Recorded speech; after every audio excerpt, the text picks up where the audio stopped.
Welcome back to the Crochet Karate. So, my friends at yarnspirations.com. I'm your host Mikey. Today is the Crochet Ruffled Shawl. Now this particular shawl here, it appears that it was folded and then it's laying over top of itself, but it's actual fact, it's still one piece, and there's an extra ruffle layer that has been added to it, so it gives it double ruffles at the bottom. This is using Caron Cinnamon Swirl cakes. There's a total of 3 cakes to do this with a 5mm size H crochet hook in order to play. You're going to notice on page number 3 that it's just essentially just double crochets that are working its way up. The middle one of the grouping of 5 is always going to have the 5 double crochets in it. And then what we want to do then is in number 30, we want to just use one of the loops only, so we leave it free, and we want to continue along so that we get to the layers that we need to in order to create the double layers. So I'm going to be getting yourself started, and then I'll talk my way through this. I'll do a quick demonstration, but a lot of this video today is just being able to follow the instructions as written. Without further ado, let's begin right now. The yarn of choice today is Caron Cinnamon Swirl Cakes. Really quite fabulous and fun, and let's begin. I'm using a substitution yarn today. Let's begin, and we are going to chain 4. So 1, 2, 3, and 4. And in the 4th chain from the hook, I need you to put in the following. I need to put in 6 double crochets into the first one. So just like go in there and let's count those out together. So we have 1, 2, 3, 4,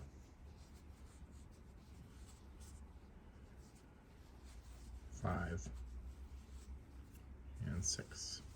So with the chaining that we skipped over plus these 6, it gives you a total number of 7. If you went over top of the straggler, you should be able to cut that without any consequences to you and just get rid of it.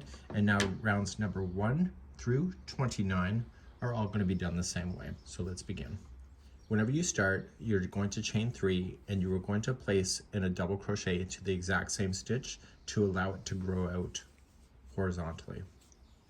And in this case, then the next 2 are going to be a double crochet each. So we have 1 and 2.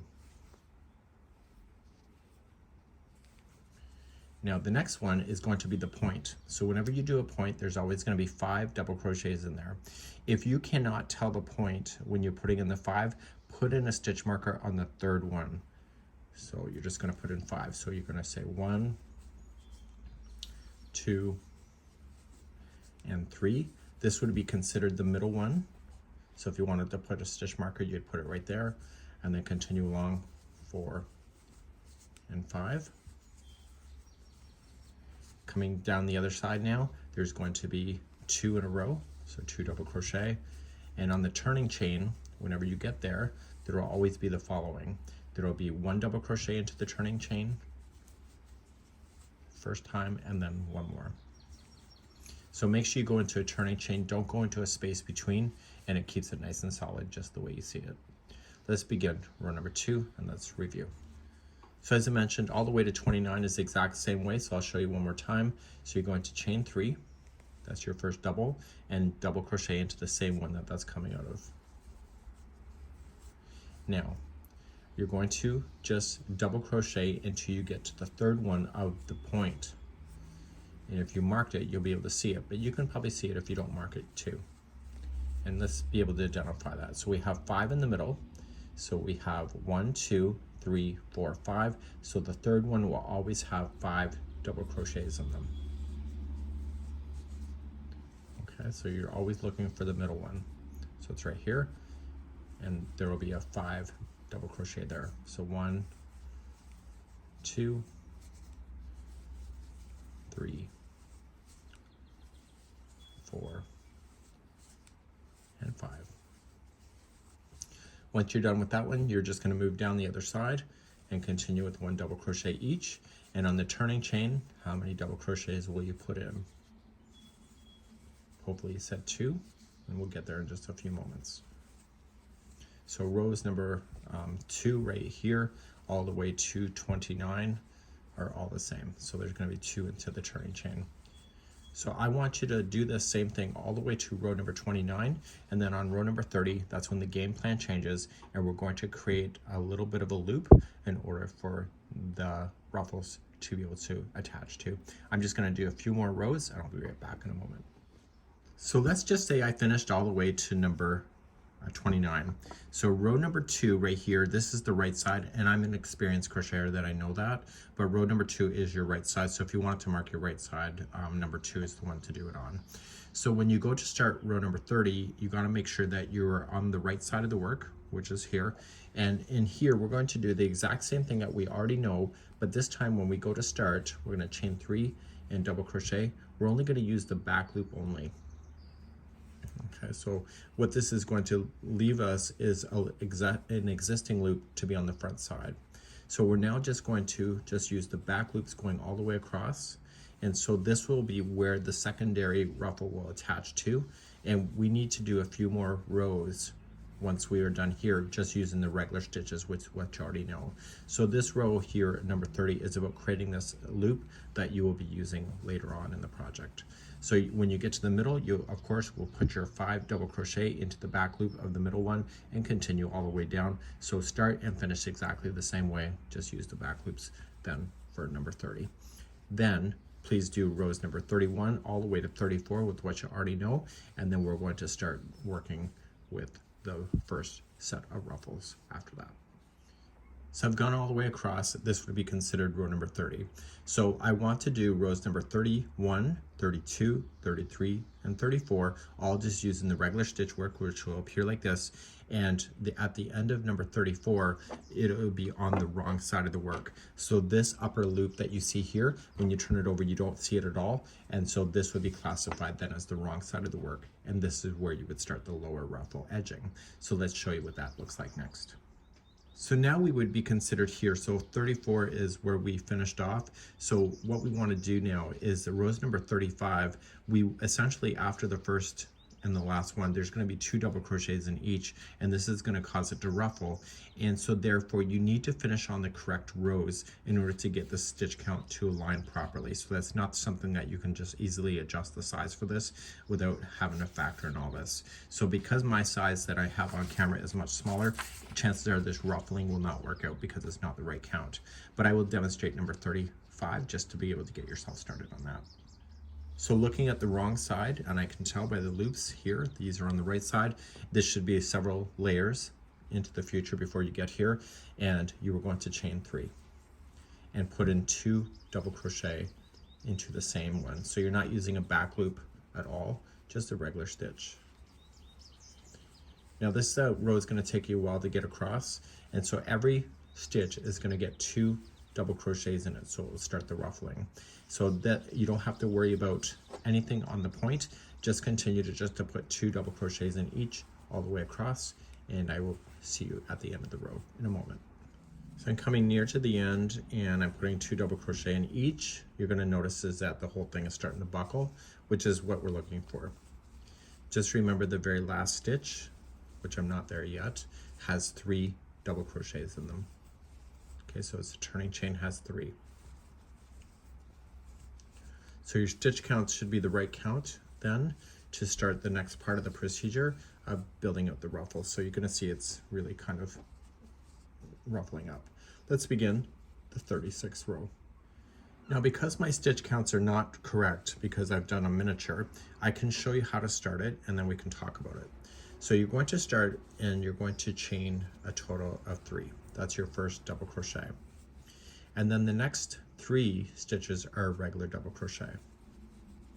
We have 1, 2, and 3. Now the next 4 stitches, and they're around the posts, these here are going to be a front post treble. So we wrap the hook twice and going in through the side to the side, and we make those as a front post treble.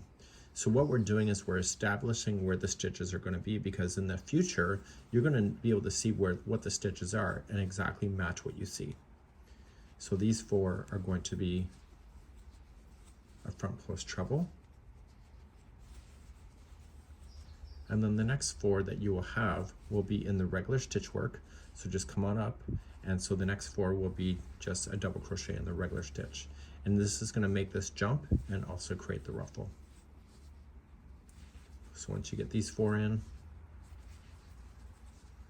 the next 4, okay, right here, are going to be a front post treble.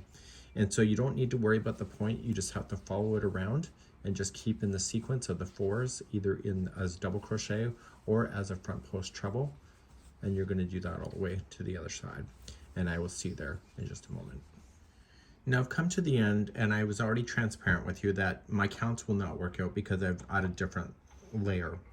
So I actually finished with some front post trebles at the end. It should look like the very beginning where it should be flat and then the front post trebles. So the last 4 stitches should be a regular double crochet. So in my case, it's wrong because of the sizing. So when I go to turn my work, and the reason for mentioning this is that you want to match exactly what you see. So when you turn now, the next several rows now, from rows number all the way to 39 is going to match exactly what you see. So in my case, I'm going to chain 3, so we're not growing out at all. But in this case, you should have double crochets here, but in my case, it's front post trebles. So if you see that it's a front post treble, make it a front post, make it a back post treble in this case because it's turned around backwards. So you want to keep the ridging all the same when you see it. So you're just basically looking at the stitches and determining, and everything's in groups of 4, so that helps you to remember that as well. So when you see regular double crochets, which I'm about to see, I'm going to keep those as regular double crochets in this case. And so it's that front post treble that is ruffling it to make it look balanced. Okay, so you just need to just go back and forth until you get to the 39th row, and then you are just going to finish off with what you already know. Okay, so here I can tell this is the trebles, so I want to keep this as a back post treble.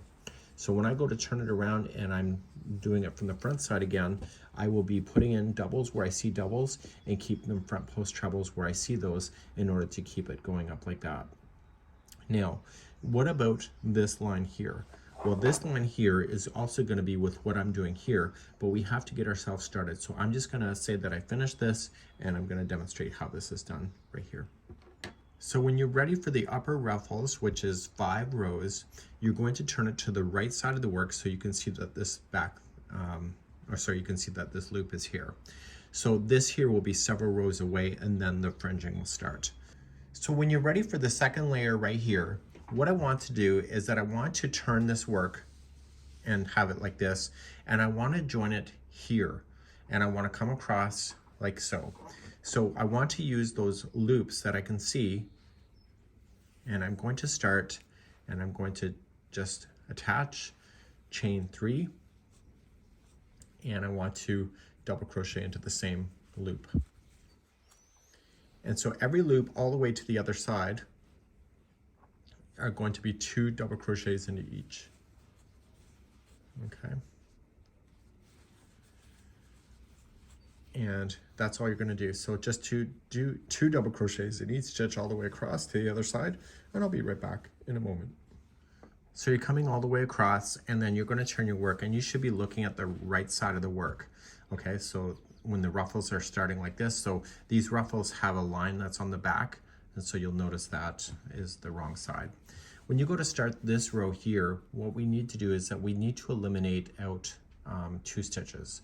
So when we go to start this, we are just going to chain 3 like that, and then the next 2 we are going to put 2 together as a 2 together double crochet. So that just eliminated out a stitch there. So now the next 2 are going to be a regular double crochet. Now the next 4 that you will run into are going to be with what you already know. So those are going to be the front post trebles for 4 stitches. And then you're going to do exactly with what you know. Okay, so you're going to go all the way across like this. So there will be 4 in the front post and then 4 as regular double crochets. And you're just going to be bouncing in between the 2 sets when you go to do that. So what I have to do is that I have to meet you at the end of this row because it just changes slightly to get the counts to be proper. So then the next 4 in a row would be regular double crochet, and you'll noticing that the ruffle then will start taking shape from this point. So what I'll do is I'll see you at the end of the row, and we'll just show you how to decrease another stitch, and then your stitch count should be perfect to be able to finish your ruffling off as written in the instruction. So as I mentioned before, because I have a different size, it's not going to match exactly. But what we need to do is we need to pay attention to the end of this row. And so you want to put in your double crochets as you normally would have done. But you're only going to put a total of 3 in there. And you're going to have 2 stitches left. Now I've just kind of fudged it to make it work. But the last 2, you want to be as a 2 together double crochet. So you've eliminated out a stitch there too. And so this will give you a total count of 4 of these double crochets at the end. So it'll be 4, 4, 4. So now when you turn your work, you're going to be on the back side again. And so you're just going to start off and match exactly what you see. So you just chain 3 and then double crochet into the next 4 stitches, or sorry, 3 stitches. So there's a total count of 4. And then when you run into those front post trebles that you already did before, they will be back post, and there should be a total of 4 of them. In my case, there's not because of doing it, but the rest of it is. So then there are 4, those will be a back post treble to keep the ruffle on the other side, which is the good side of the work. And then the double crochets will be double crochets as you normally know them. So you're going to do a total of 5 rows right from the beginning of this. So right now you see row 1, 2, and 3, 4, 5. So there's not too many rows that are involved in this particular process. Okay, so there should be a total of 4 there, but there's only 3 because I'm fudging it. So those are regular double crochets, and you're going to make those as regular double crochets. So I know it's kind of a mismatched video today because I'm covering a lot of steps just incrementally, but it's actually a pretty easy process. And so you end up, and these layers will be further away from each other, but the layers will kind of overlap, giving it weight at the very base. And so it'll give it some really nice structure when you're going to wear something like this. So this is the Caron Ruffled Shawl. That's it for today. We hope you have a good one. Bye-bye.